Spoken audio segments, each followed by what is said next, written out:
चलिए नमस्कार जी, स्वागत सत्कार अभिनंदन राम राम जय श्री कृष्ण राधे राधे। कैसे हैं आप सभी? अच्छे हो, स्वस्थ मस्त तंदुरुस्त? चलिए, आवाज वगैरह सब कुछ क्लियर हो तो एक बार मुझे सूचना उपलब्ध करवा दीजिएगा। आप और हम मिलकर के राजस्थान के इतिहास पर परिचर्चा कर रहे हैं। आधुनिक राजस्थान की शुरुआत हम कर चुके हैं मेरे प्यारे साथियों। कल की क्लास में हमने 1857 की क्रांति के संदर्भ में बहुत डिटेल में चर्चा की थी। आज हम अगले टॉपिक पर आगे बढ़ रहे हैं और हमारा टॉपिक है राजस्थान में राजनीतिक जागरूकता। बताओ क्या है भैया? तो याद रखना, राजनीतिक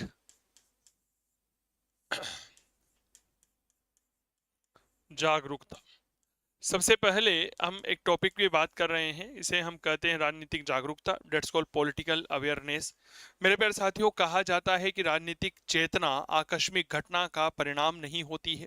इसके लिए युगों युगों तक साधना व प्रयास करने पड़ते हैं, लंबा प्रयत्न करना पड़ता है। राजस्थान के इतिहास के संदर्भ में चर्चा करते हैं तो बीकानेर के राय सिंह, मेवाड़ के राणा प्रताप, मारवाड़ के दुर्गादास आदि ऐसे वीर योद्धा हुए हैं, वीर सेनानी हुए हैं, जिन्होंने नव चेतना जागृत करने का कार्य किया है और यह सिद्ध कर दिया कि क्या सिद्ध कर दिया कि भैया आजादी जो है वह किसी की मोहताज नहीं होती।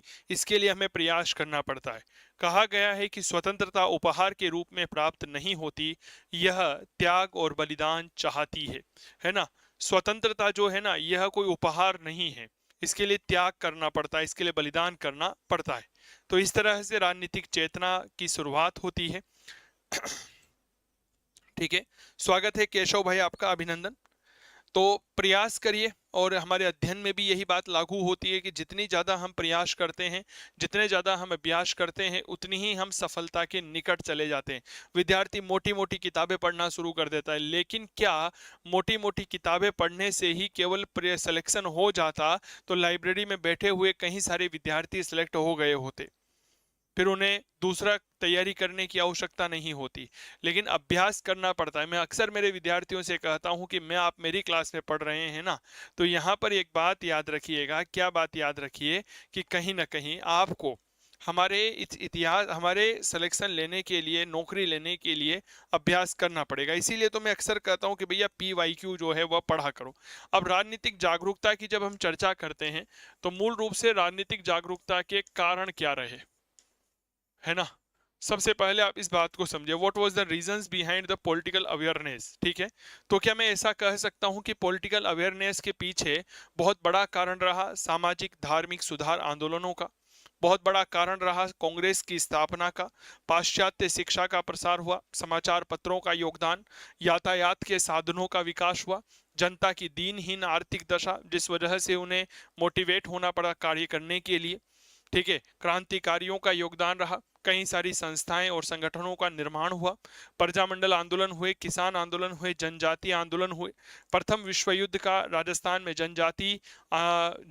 राजस्थान में जन जागृति में योगदान रहा, समाचार पत्रों का विकास रहा।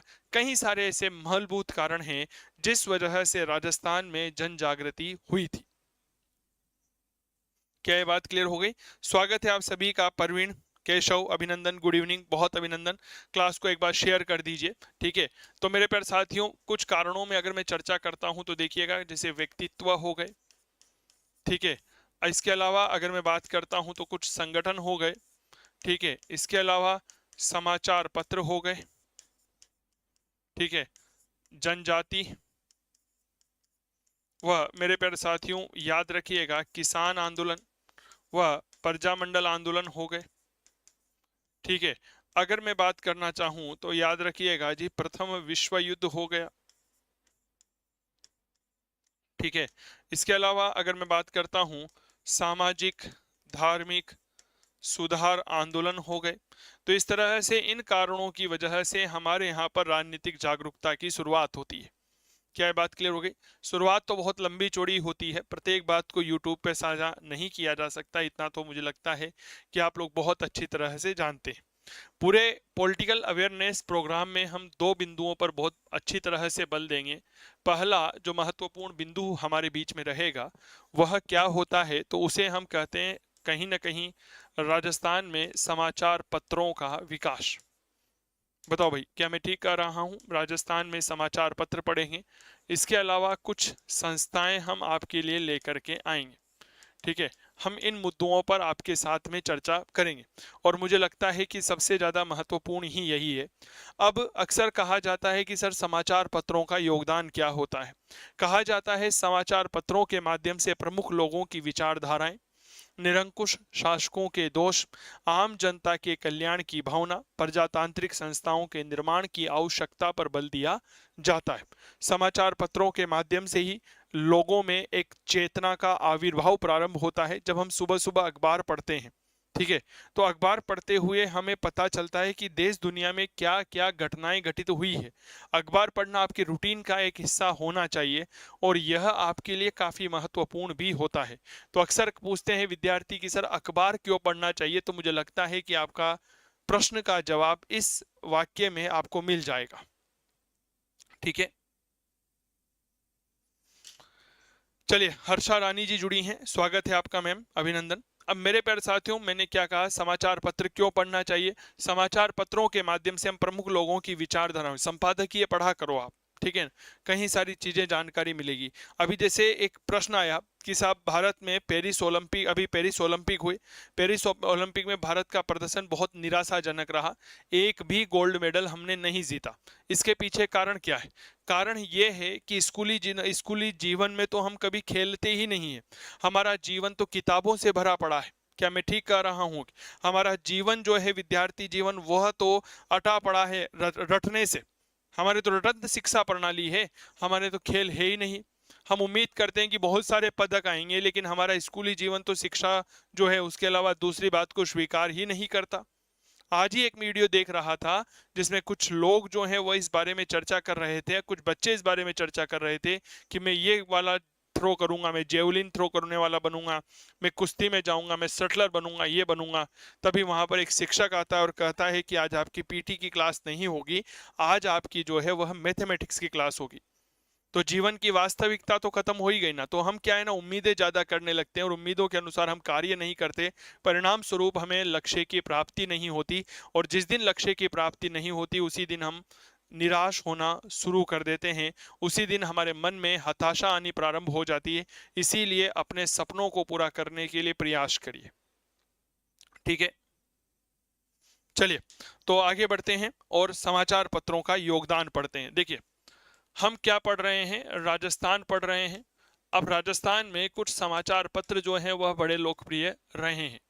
अब आप पूछोगे सर राजस्थान में ऐसे कौन कौन से समाचार पत्र रहे हैं जो कि काफी ज्यादा पॉपुलर रहे हैं, काफी ज्यादा लोकप्रिय रहे हैं। ठीक है, राजस्थान का पहला समाचार पत्र 1849 में भरतपुर से प्रकाशित हुआ था। नाम था मजहरुल सरूर। कौन सा था? मजहरुल सरूर। 1849 में भरतपुर से प्रकाशित हुआ और यह राज्य का पहला समाचार पत्र था। क्या ये चीजें क्लियर होती चली जाए तो मुझे बताइएगा। मजहरुल सरूर 1849 में यह भरतपुर से प्रकाशित हुआ और मेरे दोस्त इसकी विशेषता क्या थी? यह राजस्थान का पहला समाचार पत्र था। ठीक है, क्या नाम आया? तो भैया नाम याद रखना जी, मजहरुल सरूर। यह राजस्थान के इतिहास का पहला समाचार पत्र था। 1849 में हमारे राजस्थान में अवेयरनेस की शुरुआत हो जाती है। इसके बाद 1850 के आसपास राजपूताना समाचार जो है वह प्रकाशित हुआ। जयपुर से यह प्रकाशित होता था, मास्टर कन्हैया लाल इसके प्रकाशक थे। ठीक है, राजपूताना समाचार लिखिएगा। अगला दूसरा, राजपूताना समाचार, यह दूसरा समाचार पत्र है। यह 1850 से लेकर 1860 ईस्वी तक रहा, जयपुर से प्रकाशित होता था। और मेरे प्यारे साथियों, मास्टर कन्हैया लाल, कौन इसके प्रकाशक थे? तो याद रखना, मास्टर कन्हैया लाल। अच्छा एक बात बताओ ना मुझे, आप ये समाचार पत्रों के बारे में पढ़ रहे हो कि साहब 1849 में मजहरुल सरूर भरतपुर से प्रकाशित हुआ था। ठीक है, क्या आपको लगता है कि यह वर्तमान समय की तरह बहुत बड़े बड़े समाचार पत्र रहे होंगे? हाँ या ना का जवाब दीजिएगा। मेरे दोस्त याद रखना, यह बहुत बड़े बड़े समाचार पत्र नहीं थे। ये समाचार पत्र बिल्कुल एक पेज के हुआ करते थे, जैसे वर्तमान समय में पंपलेट नहीं आते हैं क्या? आपने देखा होगा आपके अखबार के अंदर कभी कभी पीले कलर का, लाल कलर का, गुलाबी रंग का, नीले कलर का पंपलेट आता है।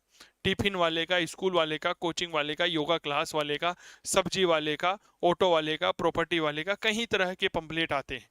तो भाई साहब यह समाचार पत्र इस तरह के पंपलेट हुआ करते थे।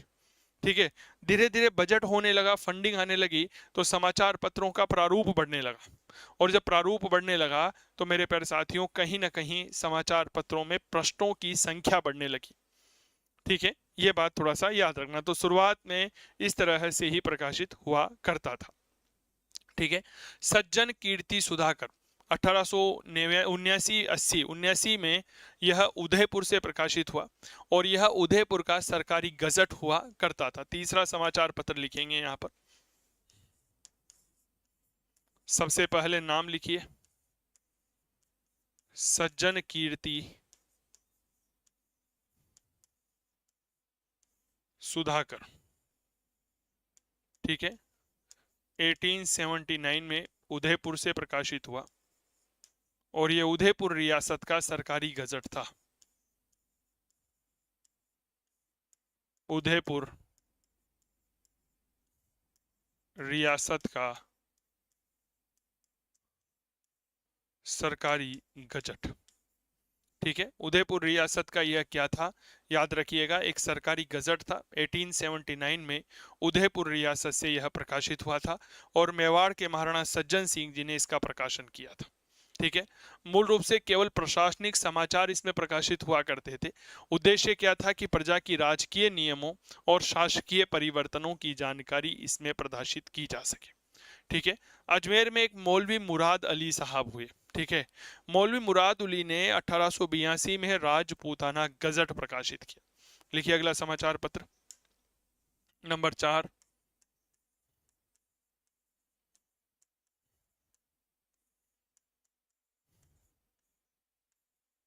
राजपूताना गजट 1882 में जो है अजमेर से यह प्रकाशित हुआ और इसे प्रकाशित करने वाले व्यक्ति मौलवी मुराद अली थे।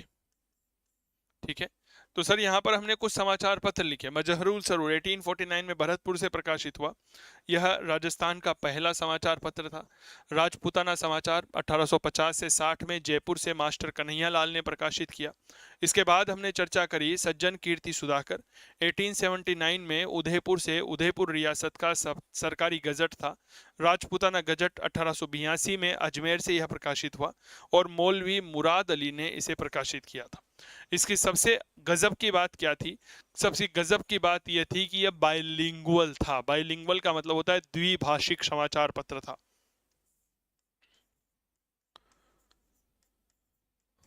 द्विभाषी समाचार पत्र था यह। ठीक है, क्लास में मजा आ रहा है ना? क्या ये बात क्लियर? कमल भाई स्वागत है आपका, गुड इवनिंग। क्लास में मजा आ रहा है ना? बस मेरे दोस्त एक बात याद रखिएगा, मैं अपनी क्लास के माध्यम से आपको शिक्षण की जानकारी देना चाहता हूँ। ठीक है ना, विषय वस्तु पढ़ाना चाहता हूँ। मेरा उद्देश्य आप लोगों को मनोरंजन करवाना नहीं है। पहली बड़ी बात मैं आपको बता दूं। क्या ये बात क्लियर हो गई? मेरा उद्देश्य कतई ये नहीं है कि मैं आपको हंसाऊं, कुदाऊं, खिलाऊं ना। उम्मीद भी मत करना, मुझे आता भी नहीं है। मैं केवल और केवल आपको ज्ञान दे सकता हूँ। क्या ये बात क्लियर हो गई? इसके अलावा कुछ नहीं दे सकता। ठीक है, हाँ, ये बात अलग है कि मैं आपको कोई भागवत कथा या कोई यहाँ पर कथा कहानियां सुनाने के लिए नहीं बैठा हूँ। ठीक है, कोई बात नहीं है कमल मैम। कमल जी स्वागत है मैम आपका, अभिनंदन। चलिए, इसके बाद एक समाचार पत्र निकला, राजस्थान समाचार। अजमेर से प्रकाशित हुआ 1889 में। मुंशी समर्थदान चारण ने प्रकाशित किया था राजस्थान समाचार। नाम से ही पता चल रहा है राजस्थान समाचार। यह एक ऐसा समाचार पत्र था जो हिंदी भाषा में था। ठीक है, राज्य का पहला हिंदी समाचार पत्र था यह। लिखिएगा नंबर 5,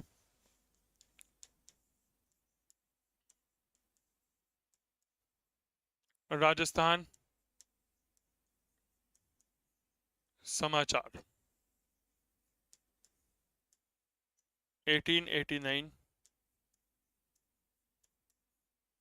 अजमेर से प्रकाशित, मुंशी समर्थ दान चारण। और यहां पर याद रखिएगा हिंदी भाषा का पहला समाचार पत्र।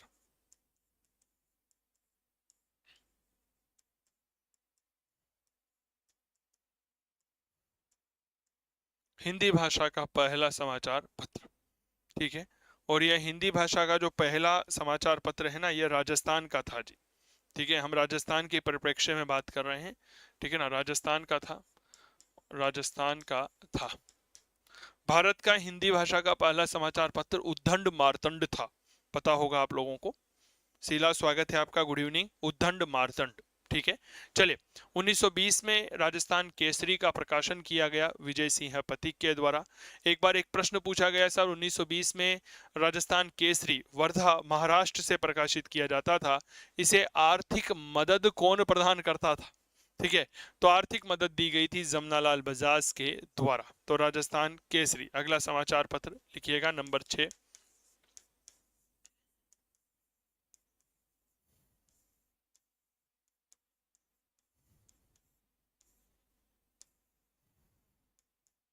नाइनटीन 20 वर्धा से प्रकाशित किया जाता था, महाराष्ट्र से। प्रकाशित करने वाला व्यक्ति कोई और नहीं, वह विजय सिंह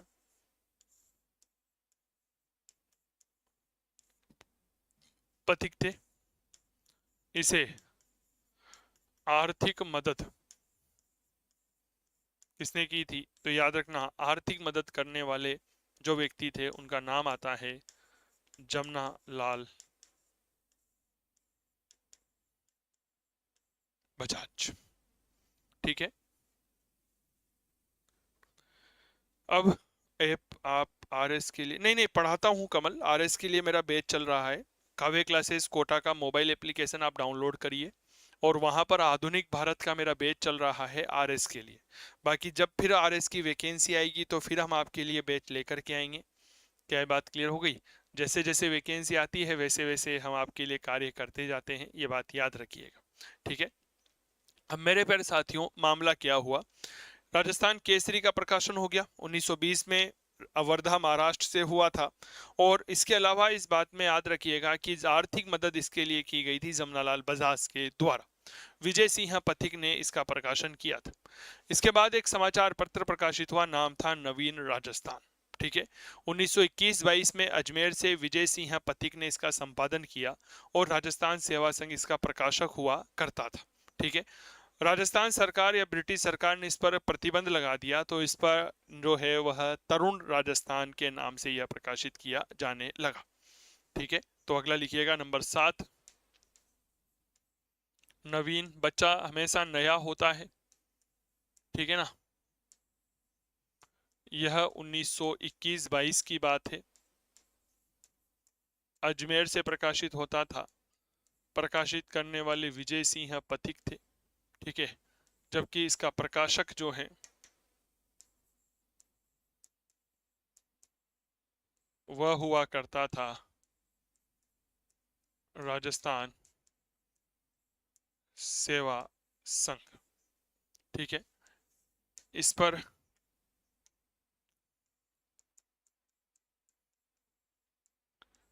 ब्रिटिश सरकार ने प्रतिबंध लगाया।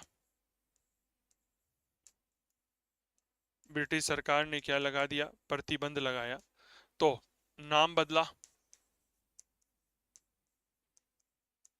नाम बदल करके क्या कर दिया, तो भैया याद रखना तरुण राजस्थान कर दिया। तरुण राजस्थान का प्रकाशन भी वही ब्यावर से होता रहा। अब तो ब्यावर अपने आप में एक जिला बन गया है, क्या मैं ठीक कह रहा हूं क्या?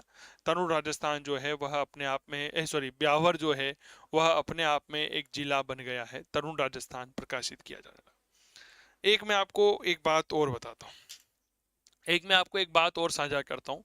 मुझसे अक्सर विद्यार्थी पूछते हैं, सर राजस्थान की जी के नए जिलों के अनुसार पढ़ें या पुराने जिलों के अनुसार पढ़ें। मैं ये मान के चलता हूँ कि मार्च 2023 में राजस्थान में नए जिलों की घोषणा हुई, तब से लेकर आज तक शायद राजस्थान में 15 से ज्यादा पेपर हो चुके हैं, प्रतियोगी परीक्षाएं आयोजित की जा चुकी है। विद्यार्थियों एनालिसिस करिए आप इस बात का, मेरी बात पर विश्वास मत करिए, आप खुद एनालिसिस करिए। क्या उन प्रतियोगी परीक्षाओं में एक भी सवाल नए जिलों से पूछा गया है क्या?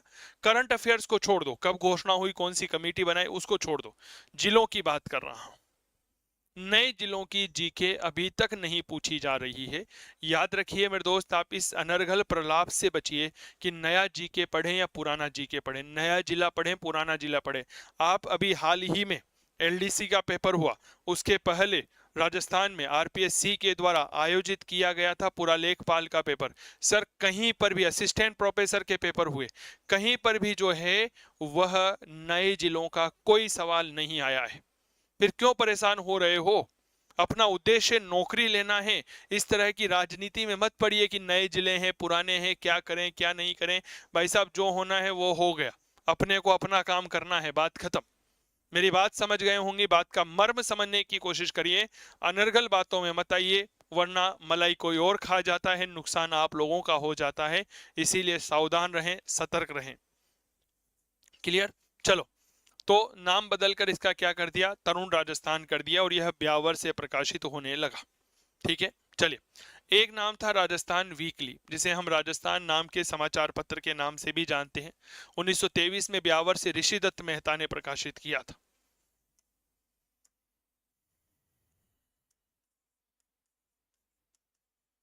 एक समाचार पत्र लिखिएगा जी, डेट इज राजस्थान। ठीक है, यह 1923 में ब्यावर से ऋषिदत्त मेहता ने प्रकाशित किया। ब्यावर ऋषिदत्त मेहता। ठीक है, ब्यावर। अच्छा एक बात कभी आप नोटिस करिएगा, मुझसे अक्सर विद्यार्थी पूछते हैं कि सर राजस्थान के अधिकांश समाचार पत्र अजमेर से ही क्यों प्रकाशित होते थे, क्या कोई विशेष रीजन है क्या? तो मेरे दोस्त, अजमेर से प्रकाशित होने का बहुत बड़ा रीजन है। रीजन क्या है कि अजमेर में एक वैदिक यंत्रणालय था। यंत्रणालय का तात्पर्य होता है प्रिंटिंग प्रेस, अंग्रेजी में कहें तो, हिंदी में कहें तो छापा खाना। यानी कि अखबार छापने के लिए जो प्रिंटिंग प्रेस की आवश्यकता है, वह आवश्यकता की पूर्ति कहाँ होती थी? वह होती थी हमारे अजमेर में। क्लियर हो गई? इसीलिए हम अजमेर को इतना महत्व यहां पर प्रदान करते हैं। क्लियर हो गई बात? तो मेरे प्यारे साथियों याद रखिएगा, यह काफी उपयोगी सवाल है। इसके बाद राजस्थानी भाषा का पहला समाचार पत्र 1932 में ब्यावर से जय नारायण व्यास ने प्रकाशित किया, नाम था आगी बाण। ठीक है, लिखिएगा नंबर 9।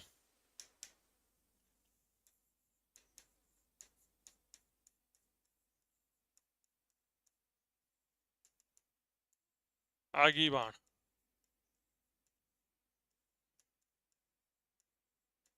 ब्यावर से 1932 में यह प्रकाशित किया गया, और प्रकाशित करने वाले व्यक्ति कौन थे? तो नाम याद रखना, डेट्स कॉल्ड जय नारायण व्यास।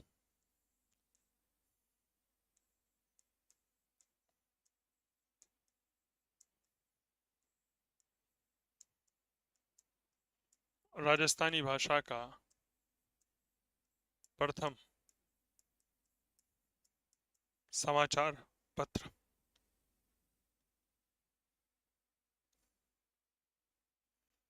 राजस्थान के इतिहास में 3 समाचार पत्र बहुत उपयोगी बनते हैं। सबसे पहले राजस्थान का पहला समाचार पत्र 1849 में भरतपुर से प्रकाशित किया गया था, नाम था मजहरुल सरूर।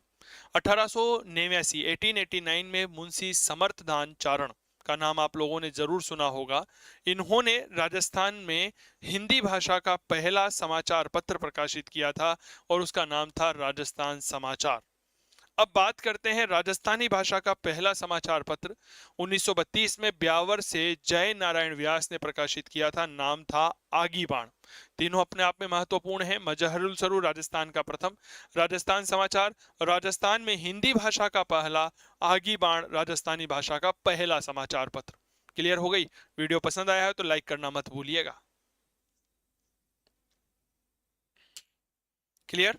चलिए साहब, तो राजस्थानी भाषा का पहला समाचार पत्र आगीबाण था, ब्यावर से 1932 में जय नारायण व्यास जी के द्वारा प्रकाशित किया गया था।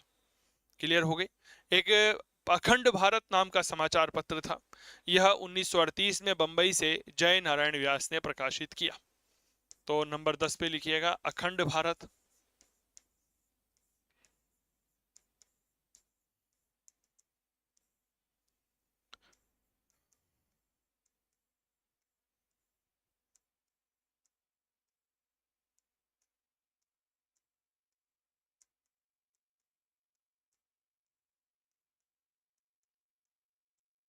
जय नारायण व्यास।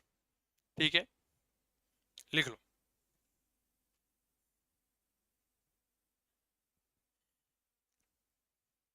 काफी महत्वपूर्ण है यह सब चीजें, और आपकी परीक्षा के दृष्टिकोण से तो बहु उपयोगी बनती है सर।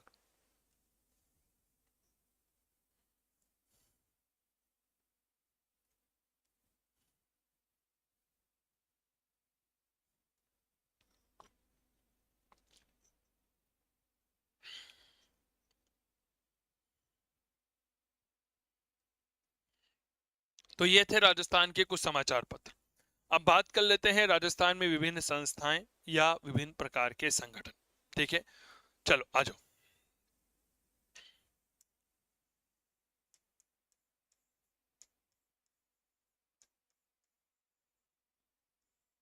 विभिन्न संस्थान व संगठन।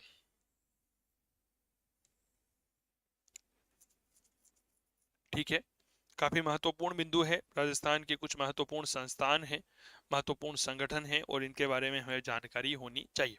सबसे पहले 1877 में उदयपुर में सज्जन सिंह जी ने स्थापित करी देश हितैषणी सभा। लिखिएगा संस्था का नाम, देश हितैषणी सभा। 1877 में उदयपुर में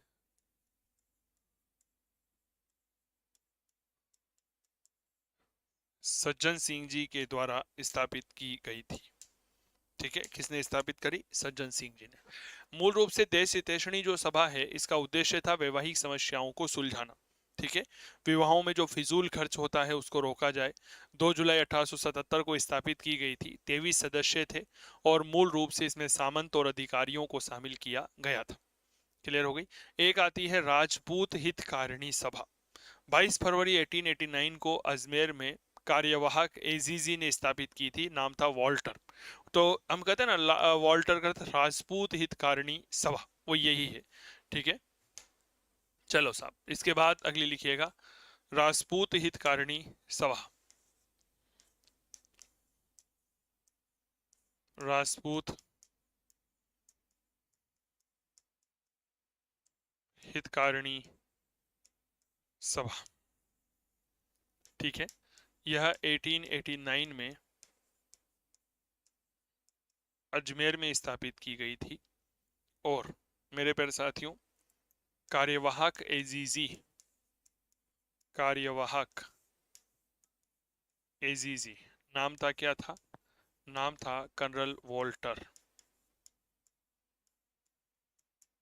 द्वारा स्थापित की गई थी। इसने और राजपूत हितकारिणी सभा ने मूल रूप से समाज सुधार का कार्य किया था। ठीक है, और एक शैक्षणिक संस्था स्थापित की गई चूरू में 1907 में। कन्हैयालाल ढूंढ और स्वामी गोपाल दास ने स्थापित किया था। नाम था सर्व हितकारिणी सभा। लिखिए नंबर 3, सर्व हितकारिणी सभा। सर्वहितकारिणी सभा 1907 में स्थापित की गई थी, स्थापित की गई चूरू में। और यह स्थापना करने वाले व्यक्ति कौन थे? कन्हैयालाल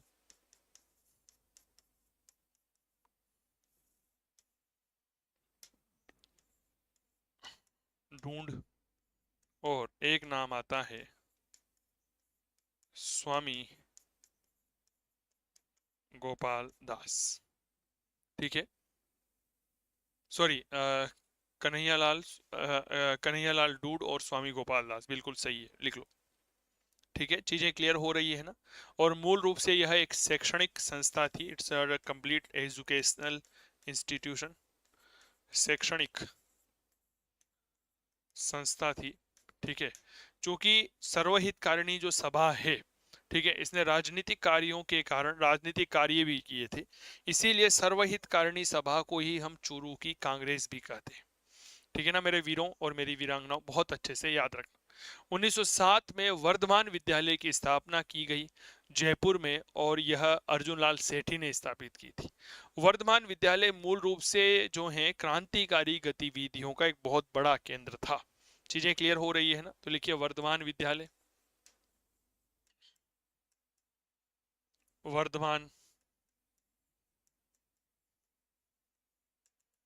विद्यालय 1907 में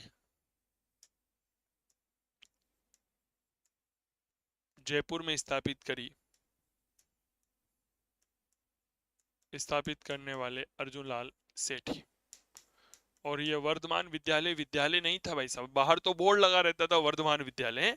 कई सारे लोग यहाँ पर अपने बच्चों का एडमिशन कराने चले जाते थे कि चलो चलो बच्चा कहाँ पढ़ता है साहब, हम बड़े गर्व से कहा करते थे जी वर्धमान विद्यालय में पढ़ता है। अंदर जाने पर पता चलता था कि यहाँ पर जो पढ़ने वाले विद्यार्थी होते हैं उनका केवल एक ही काम था, बम बनाना। क्या काम था भाई साहब? बम बनाना। ठीक है, तो यह क्रांतिकारी गतिविधियों का एक बहुत बड़ा केंद्र हुआ करता था। और ये वही वर्धमान विद्यालय है जहां के छात्र जोरावर सिंह जी बारहट ने, मेरे दोस्त, 1911 में दिल्ली के चांदनी चौक में तत्कालीन वायसराय लॉर्ड होर्डिंग पर जो है वह बम फेंका था। दुर्भाग्य की बात यह रही कि वह बच गया था, कबूतर कहीं का, लेकिन उसका जो महावत था, महावत जो हाथी चलाता है, उसी हाथी पर एक व्यक्ति और सवार था जो छाता पकड़े हुए था, वो उसके छल्ले लग गए थे पीछे, तो वह मर गया था। ठीक है, लेकिन यह बच गया था। क्या बात क्लियर हो गई? तो एक क्रांतिकारी गतिविधियों, क्रांतिकारी संस्था थी, आप तो ऐसा याद रखो, क्रांतिकारी संस्था थी। तो एक आता है ना, एक बहुत अच्छी कहावत आती है, डोंट जज any book by is cover. किसी भी किताब को उसके कवर के माध्यम से जज नहीं किया करना चाहिए। ठीक है, एक अक्सर एक प्रश्न पूछा जाता है, वीर भारत सभा, आरएस में भी आया है 2013 में। वीर भारत सभा की स्थापना 1910 में केसरी सिंह बारट ने कोटा में की थी। लिखो अगला, नंबर 5, वीर भारत सभा। ठीक है, 1910 कोटा, नाम याद रखिएगा जी, केसरी सिंह बारट। ठीक है, क्या नाम है? वीर भारत सभा 1910 कोटा में केसरी सिंह बारट ने इसकी स्थापना की। ठीक है, एक वीर भारत समाज जो है वह विजय सिंह पथिक ने स्थापित किया था, नोट करके यहीं पर लिख लो आप लिखना चाहो तो। वीर भारत समाज बाय विजय सिंह पथिक। ठीक है, विजय सिंह पथिक ने स्थापना की थी वीर भारत समाज की। जबकि वीर भारत सभा की स्थापना 1910 में कोटा में की गई थी। लिख लिया? चलिए, इसके बाद एक आती है हिंदी साहित्य समिति। ये ऐसी चीजें होती है जो मूल रूप से परीक्षा के दृष्टिकोण से बड़ी उपयोगी होती है। 1912 में हिंदी साहित्य समिति की स्थापना भरतपुर में जगन्नाथ दास के द्वारा की गई थी। लिखो नंबर 6, हिंदी साहित्य समिति, हिंदी लिटरेचर कमेटी 1912 भरतपुर में जगन्नाथ दास ने स्थापित करी थी। लिखिए हिंदी साहित्य समिति।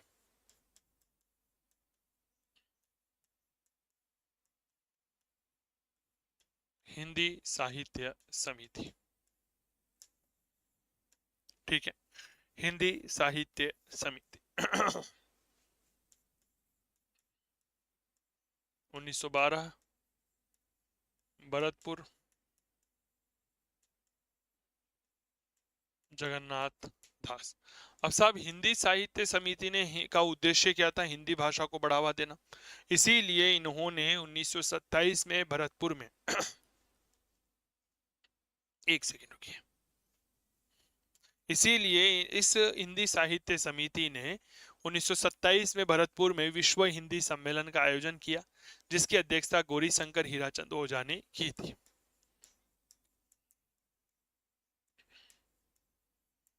भरतपुर में विश्व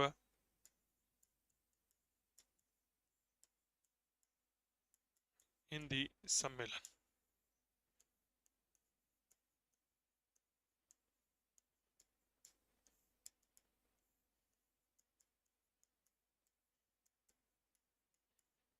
गौरी शंकर हीराचंद ओझा।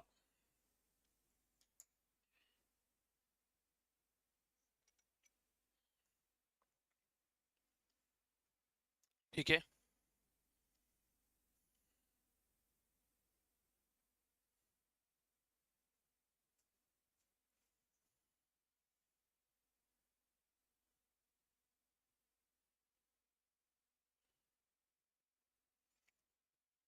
लिख लिया सर। इसके बाद एक सभा आती है और उसे हम कहते हैं राजपूताना मध्य भारत सभा। 1918 में दिल्ली के चांदनी चौक के मारवाड़ी पुस्तकालय में जमनालाल बजाज ने इसकी स्थापना की थी। क्या नाम है? राजपूताना मध्य भारत सभा। 1918 दिल्ली में चांदनी चौक में मारवाड़ी पुस्तकालय है, वहां पर जमनालाल बजाज ने इसकी स्थापना करी। ठीक है, इसका मूल रूप से जो हेडक्वार्टर था वह कानपुर में था, और इसका जो पहला अधिवेशन हुआ था यह दिल्ली में हुआ, और इसकी अध्यक्षता पंडित गिरधर शर्मा ने की थी। ठीक है, तो आ जाओ जी, बात कर लेते हैं। नंबर 7, राजपूताना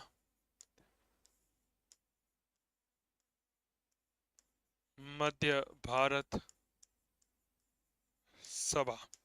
कई बार यहां से सवाल आया है। 1918 दिल्ली, दिल्ली में पर्टिकुलर जगह का नाम मारवाड़ी पुस्तकालय।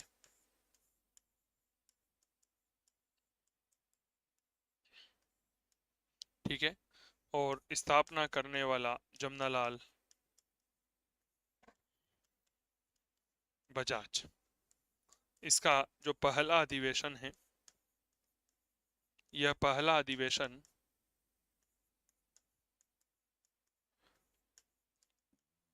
दिल्ली में पंडित गिरधर शर्मा की अध्यक्षता में हुआ था।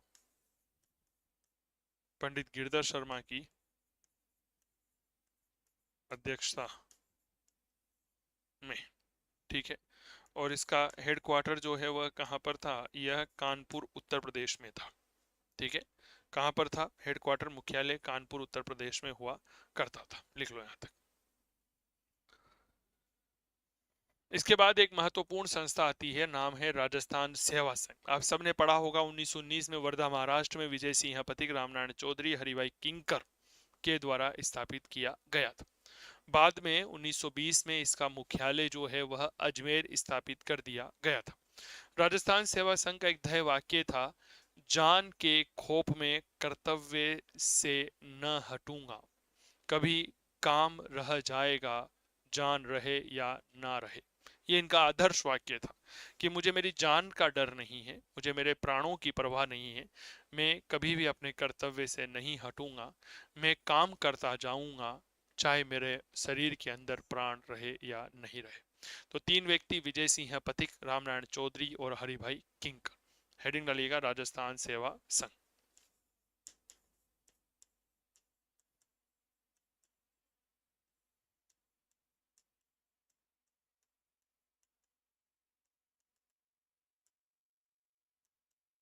1919 वर्धा में विजय सिंह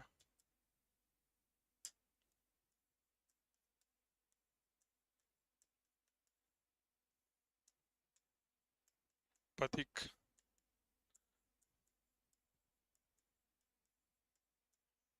राम नारायण चौधरी हरिभाई किंकर।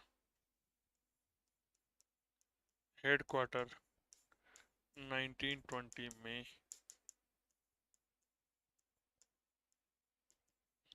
अजमेर स्थानांतरित। ठीक है, हेडक्वार्टर यानी कि मुख्यालय जो है यह 1920 में अजमेर में स्थानांतरित कर दिया गया। लिख लो। ये डायरेक्ट प्रश्न पूछा जाता है कि बताओ भाई साहब इसकी जो स्थापना है वह किसने की थी, तो तीन लोगों का नाम आता है। रामनारायण चौधरी का नाम आता है, हरिभाई किंकर का नाम आता है, और एक नाम आता है जी विजय सिंह पथिक का। क्या ये बात क्लियर हो गई?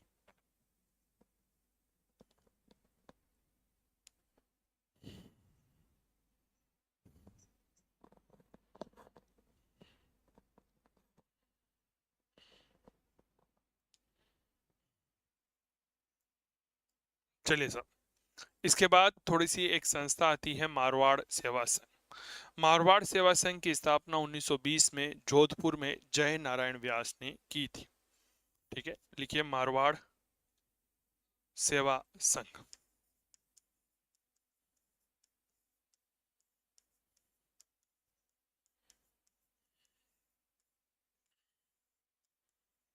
उन्नीस सौ बीस जोधपुर जय नारायण व्यास। ठीक है, देखो राजस्थान में कई सारी ऐसी संस्थान भी है मेरे प्यारे साथियों, जिनको हम राजस्थान में प्रजामंडल आंदोलन जब हम पढ़ते हैं तब कर लेते हैं, किसान आंदोलन पढ़ते हैं तब हम कर लेते हैं। क्या ये बात क्लियर हो गई? इसके अलावा अगर बात करते हैं तो जनजातीय आंदोलन के दौरान हम पढ़ लेते हैं। एक समिति आती है अलवर अमर सेवा समिति, 1922 में खेतड़ी में यह स्थापित की गई थी, और इन्हें मास्टर प्यारेलाल गुप्ता ने इसे स्थापित किया था, अमर सेवा समिति। अमर सेवा समिति 1922 खेतड़ी झुंझुनू में है। चिड़ावा का गांधी कहते हैं मास्टर प्यारेलाल गुप्ता। ठीक है, अमर सेवा समिति। ठीक है, क्लास कैसी लग रही है हमें जरूर बताओ मेरे दोस्त। चरखा संघ की स्थापना 1927 में जयपुर में जमनालाल बजाज ने की थी। चरखा संघ लिखो।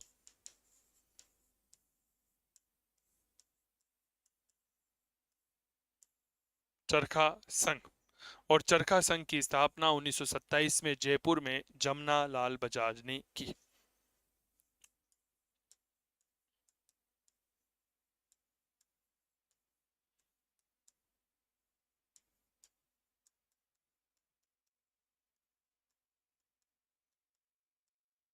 जमनालाल बजाज। धन्यवाद भाई केशव, आपका बहुत बहुत धन्यवाद। कहाँ से हो केशव आप?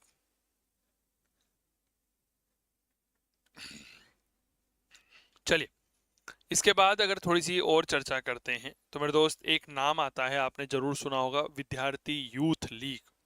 ठीक है, विद्यार्थी यूथ लीग की स्थापना 1929 में दिल्ली में टीकाराम पालीवाल के द्वारा की गई थी। ठीक है, अगला नाम लिखिएगा, विद्यार्थी यूथ लीग।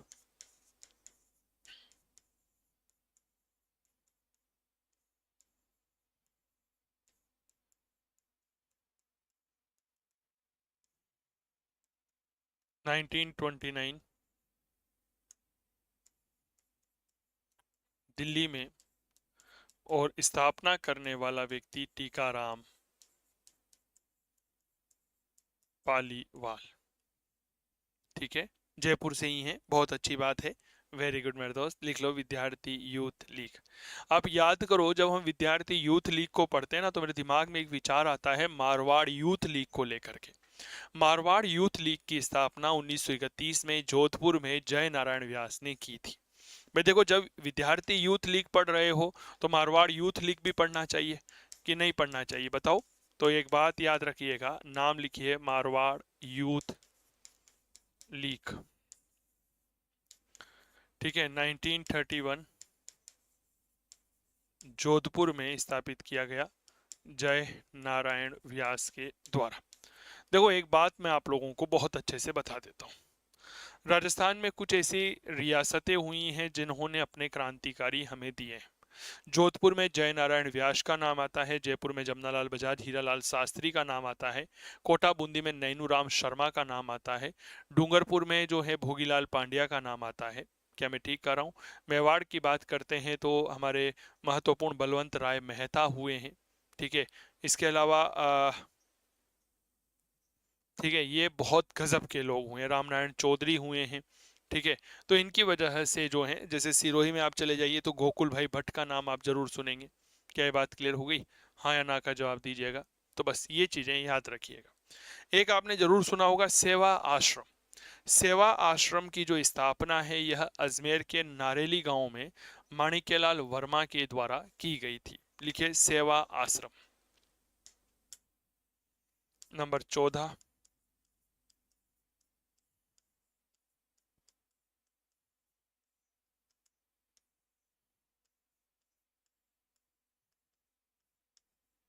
अजमेर के नारेली गांव, यहाँ पर किसने स्थापना की थी? माणिक्यलाल वर्मा। यह माणिक्यलाल वर्मा वही है जिन्होंने मेरे प्यारे साथियों, जब मेवाड़ प्रजामंडल की स्थापना हो गई थी 24 अप्रैल 1938, तो उसके बाद माणिक्यलाल वर्मा को निष्कासित कर दिया गया था, ठीक है।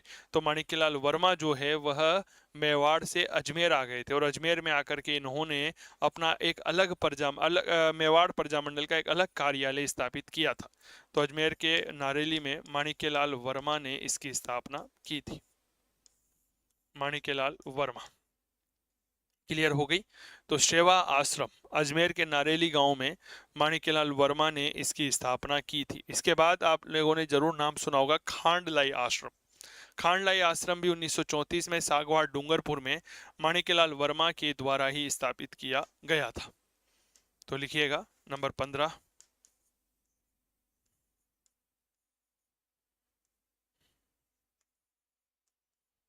डेट इज खांडलाई आश्रम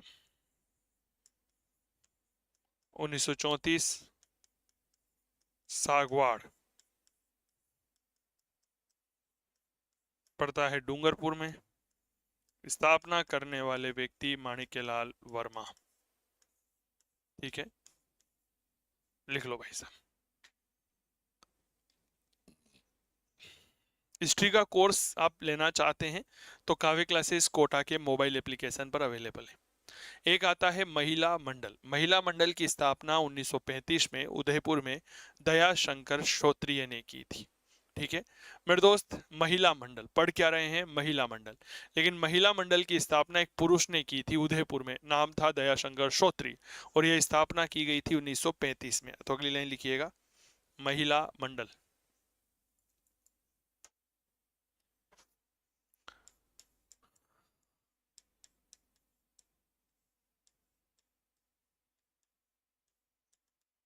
महिला मंडल। थोड़ा सा गला सही नहीं है मेरा, इसलिए आवाज बुलंद नहीं आ रही होगी। क्या मैं ठीक कर रहा हूँ क्या? थोड़ा गला सही नहीं है, पिछले 2-3 दिनों से बारिश में भीगने की वजह से, कुछ ठंडा गर्म खाने की वजह से इस तरह की चीज़ें आपके समक्ष देखने को मिल रही है। तो मेरे प्यारे साथियों, इसलिए आवाज़ में जोश नहीं है, जुनून नहीं है, है ना। लेकिन आप लोगों की क्लास को मैं छोड़ नहीं सकता था, इसीलिए हारी बीमारी मेरे लिए ज़रूरी नहीं है, मेरे लिए ज़रूरी है आपकी क्लास। ये बात हमेशा याद रखिएगा। मेरे लिए ज़रूरी है आपका उद्देश्य, आपको सहायता करना ताकि आप अपने लक्ष्य को प्राप्त कर सके। यह मेरे लिए बेहद ज़रूरी है, ठीक है ना। तो थोड़ा सा प्रयास करिए। जय श्री राम भाई सुजन जी, स्वागत है आपका। तो इसलिए मेरे प्यारे साथियों, कहीं ना कहीं थोड़ी सी समस्या हमें देखने को मिलती है। क्या ये बात क्लियर हो गई? तो ये कुछ संस्थाएं थी, कुछ समाचार पत्र थे जो आप लोगों के साथ हमने साझा किए, ठीक है। अब मैं आपको बताता हूँ सर, हमारा जो नया बैच चल रहा है काव्य क्लासेस कोटा का, वो कुछ इस तरह से है। अगर आप जुड़ना चाहते हैं हमारे साथ और इतिहास आपका विषय है और करना चाहते हैं सपने साकार फर्स्ट ग्रेड स्कूल लेक्चर इतिहास विषय के साथ में, तो आज ही काव्य क्लासेस कोटा का मोबाइल एप्लीकेशन डाउनलोड करिए, गूगल प्ले स्टोर पर आइए। वहां पर हमारा लाइव फ्रॉम स्टूडियो बैच चल रहा है, पूरी तरह से नवीन पैटर्न पर आधारित है। लाइव क्लास रहेगी, डाउट क्लियरिंग सेशन है, टॉपिक वाइज टेस्ट है, प्रिंटेबल नोट्स, कंप्लीट कोर्स है, टाइम बाउंड है, useful for all PGT exam है। तो फिर देरी किस बात की मेरे प्यारे साथियों, आज ही आप हमसे जुड़िए। हमारा हेल्पलाइन नंबर जो है वह आपके लिए उपयोगी रहेगा, और यह हेल्पलाइन नंबर है 8802060952। यह हमारा हेल्पलाइन नंबर है। अगर आप चाहते हैं हमसे बात करना या हमारा कोर्स लेने में आपको किसी भी प्रकार की समस्या का सामना करना पड़ रहा है, तो आप हमसे जुड़ सकते हैं। उम्मीद करता हूं आपको यह सेशन अच्छा लगा होगा। कल फिर मुलाकात करेंगे, तब तक स्वस्थ रहें, मस्त रहें, तंदुरुस्त रहें और करते रहें इतिहास की बात चंदू जैन के साथ। बहुत बहुत धन्यवाद, बहुत बहुत नमस्कार, शुभ रात्रि, गुड नाइट, टेक केयर, ध्यान रखिए, स्वस्थ रहें, मस्त रहें और खूब पढ़िए, खूब मजे करिए। धन्यवाद।